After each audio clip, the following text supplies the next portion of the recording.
Hello, today I am doing the Don't You Forget About Me book tag. This tag was originally created by Bookworm Adventure Girl, and the description of the tag is a tag about what you forgot or can't forget. If you do this tag, feel free to choose as many books for each prompt as you like. The first prompt is clean slates, books you've read that you don't remember anything about. So I have a pretty good memory, and I remember at least a little bit about pretty much all the books I've read. I went through my Goodreads to try to find an answer for this, and I do have a book I'm going to talk about, but I was pretty much always able to remember at least something about the book. Some I remember more vividly than others, especially when a lot of time has passed.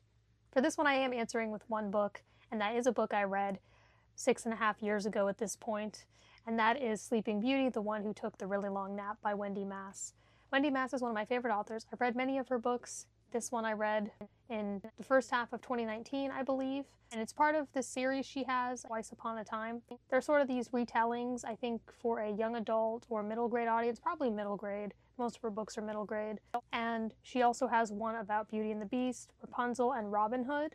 Now those I believe I haven't read, but I have read the Sleeping Beauty one. I remember checking that out from the library a while back ago, around the time I was getting back into reading, and Wendy Mass was one of the authors who really helped me with that. This was a book, while looking through my read list, that I don't remember very much about. I do know that it's about Sleeping Beauty, based on it, some sort of retelling, I guess. I don't remember, though, really, if there was any sort of difference or any kind of gimmick or really anything that made this story different. I don't remember any twists or anything different from the typical Sleeping Beauty story that we're familiar with. I tried to remember if I could remember really anything about this book. I don't remember any dialogue. I don't think I remember the characters' names. I don't remember any interactions between them. It was probably more creative and different than the original Sleeping Beauty story. I would imagine so with Wendy Mass. I think a lot of her books have very interesting premises. I kind of have a brief memory of, like, I think it was The Prince. I'm thinking maybe the book had two perspectives, which is something she's done before.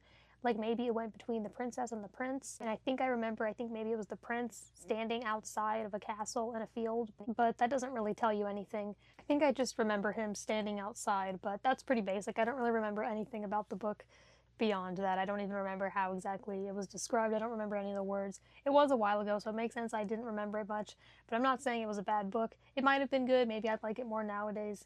I don't know, but that's what I've decided to say for this one. Second prompt is Genie's Lamp, books you wish you could forget. So I went through my read list again to really just see all the books I can remember reading, and I don't think I have an answer for this one. I try to always have answers to all the questions in tags. Some tags I don't do because I'm just not sure how I would answer certain questions. And so some I decide I won't do, some I may have in the back of my mind, maybe I'll do them later. But I try to always have an answer. Maybe there are certain parts of certain books that I maybe found gross or disturbing, but even then I wouldn't say that because they're usually a part of the story. They represented something, and I wouldn't want to take out something from someone else's book. That's not my place to do so. I guess it's good that at the moment I wouldn't say there are any books I wish I could forget. There certainly aren't any that I just really don't want to remember. I have read books that I didn't enjoy, but I don't wish that I could forget them because I think you can learn something from any book.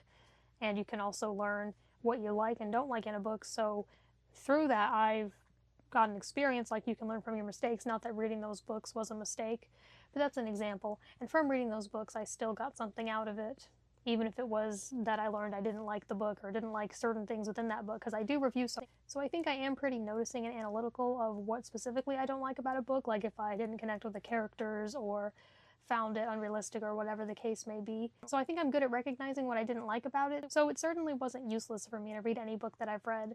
I think for once in this case, it's kind of good that I don't have a definitive answer to this one. I could understand if maybe someone answered this with a question where they want to forget it so that they can read it again for the first time and experience it, and maybe twists and things like that for the first time. I can understand that. But I feel like that's not usually how people would answer this question. The third prompt is Forgotten Gems, books you think need more love. I'm going to mention, once again, one of my favorite authors, Travis M. Riddle, who is a self-published author. I have gone on quite the rambles about his books and even have some reviews of his books on my channel, and I plan on reading more of his books, so you'll see more of those in the future. When I did the box office tops and flops tag, that video is, I think, my longest tag video because I rambled for so long about his books, which I don't really regret because I can talk for as long as I want about whatever I want on my channel, and I was happy to be supporting an independent author. So I'll just mention some of his books here. I am going to shout out his adult fantasy/adventure trilogy, Houndstooth. Starting with the first book, Flesh Eater. There is his young adult progression fantasy series, Jekua, which is based on the Pokemon games. This is the first book on Lavender Tides. It is a 6-book series and it is completed. I just don't own all the books yet. But I do have a review of this on my channel and it is spoiler-free if you'd like to learn more about the series. I have reviews of each of the Houndstooth books up as well.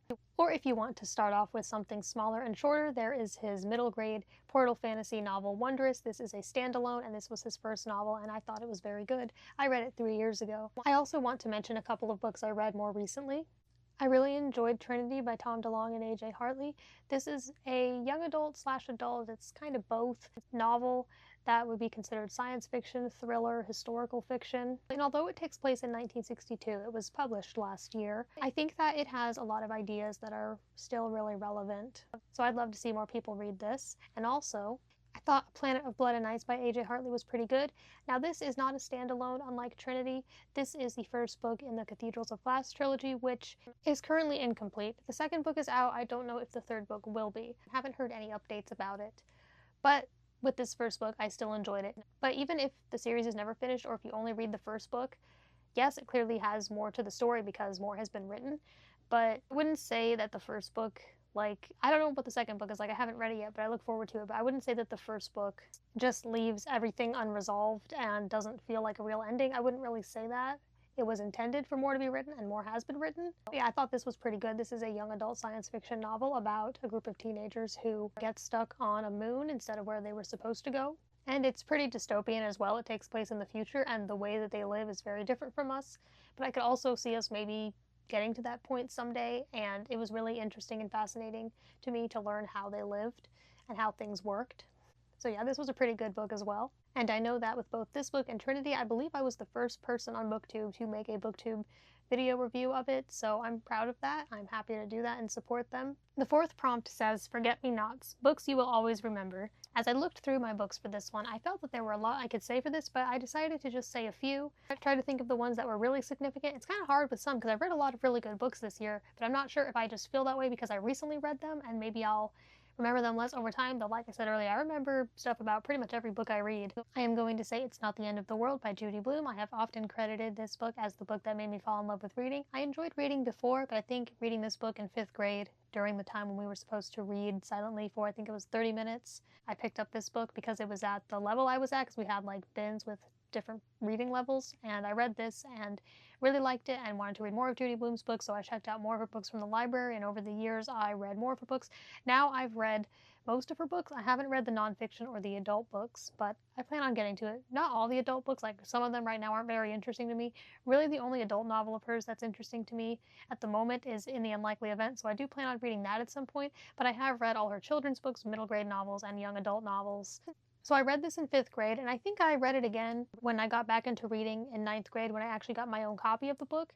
And what I like about this copy is that it's the same edition, at least the same cover of the one I read in 5th grade, which I got it only a few years later, but I just know with Judy Blume's books, because they've been around for so long, there have been many different covers and editions. So I'm glad that I have the same cover as the one I read and fell in love with in 5th grade. And Judy Blume is still one of my favorite authors. This book definitely had a significant part and impact in my reading life. I also want to mention a middle grade novel in verse that I read earlier this year, Louder Than Hunger by John Chu. I think I'll remember this for a while because this book was really impactful, and it was about eating disorders and mental health and just believing in yourself, and it was about more than that too. It's about so much, and I think it's the best novel in verse that I've read so far. Some I've enjoyed more than others. Sometimes that kind of writing can be kind of hard for me to connect with or follow along with, but I didn't feel that way with this book. It's over 500 pages, but because it's in verse, it's quite a quick read, and I read it in, I think, 3 days. And although I couldn't relate to some of the struggles the main character had, I really cared about what he was going through, and I believed in him, and I think that the overall message of the story is really important. So I think that was a very impactful book. And I'm also going to say the Goosebumps book, Welcome to Camp Nightmare by R.L. Stine. Now that wasn't the most important book I've read, but it stuck with me. And I'm guessing the more books of his I read, the more will stick with me over time, but I'd say that's the one that has stuck with me the most. I've also read one other Goosebumps book and 2 Fear Street books at the moment. I'd like to read more from both those series. But Welcome to Camp Nightmare really stuck with me because of the twist at the end. And then the 5th prompt is to tag some cool people who love books. So some of the tags I do, in fact, a lot of them, I know that many booktubers I follow have already done them. So as usual, I will just say whoever sees this and wants to do this tag, you can. You can talk about the books you remember, don't remember, and all those things. And thank you for watching.